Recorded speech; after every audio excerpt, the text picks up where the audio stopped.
মেয়েটার ওপর দিয়ে অনেক অশান্তি গেছে। ওই জয়ের সঙ্গে সম্পর্কটা ঠিক থাকলে মেবি সবকিছু ঠিক থাকতো, মেয়েটা বেঁচে থাকতো।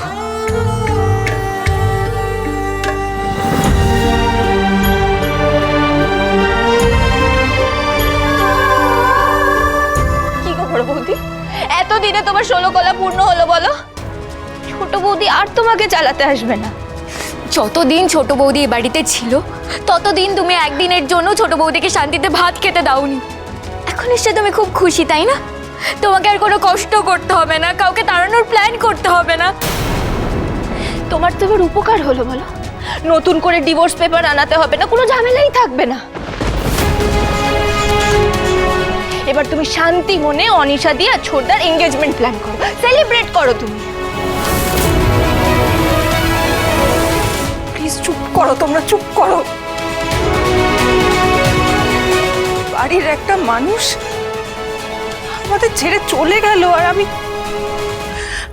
আমি মানছি আমি রানীকে পছন্দ করতাম না, ওর সাথে আমার বনতো না। কারণ আমার সবসময় মনে হতো যে রানী সব ব্যাপারে আমায় টেক্কা দিয়ে এগিয়ে যাচ্ছে।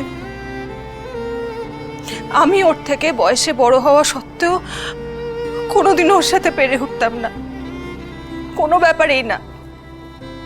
আর সেই জন্যই আমার রাগ হতো, আমার হিংসে হতো। আমি তো স্বীকার করছি, আমি রানীকে অনেকবার কষ্ট দেওয়ার চেষ্টা করেছি, সুখ কেড়ে নেওয়ার চেষ্টা করেছি, ওকে লোকের সামনে ছোট করার চেষ্টা করেছি, কিন্তু তাই বলে ও মারা যাক এটা আমি চাইতে পারি কখনো? কোনোদিনও না। তুমি কাঁদছো কেন? মায়ের কাছে নিয়ে যাচ্ছ কেন? না দেবু,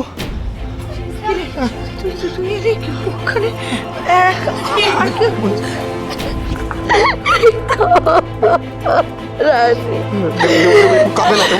আচ্ছা দেখো, তোমার তো শরীরটা খারাপ, বলো তোমার তো আরো শরীর খারাপ করবে।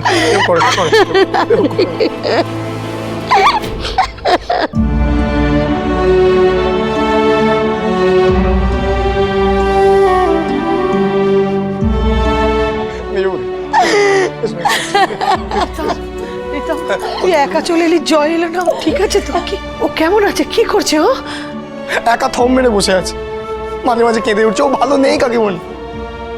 এখনো তো রিয়েলাইজ করছে যে রানীর প্রতি ও খুব অন্যায় করেছে, কিন্তু আজ তো এসব করে আর কোনো লাভ নেই। চূড়ান্ত অভিমান নিয়ে মেয়েটা চলে গেছে। একদম তাই। শুধু কি জয়, শুক্লা তুমিও তো কম অন্যায় করনি।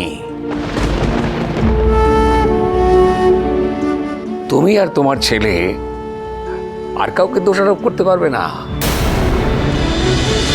তোমাদের রানী সোম থেকে রবি প্রতিদিন সন্ধ্যে 6টায় স্টার জলসায় ও ডিজনি প্লাস হটস্টারে।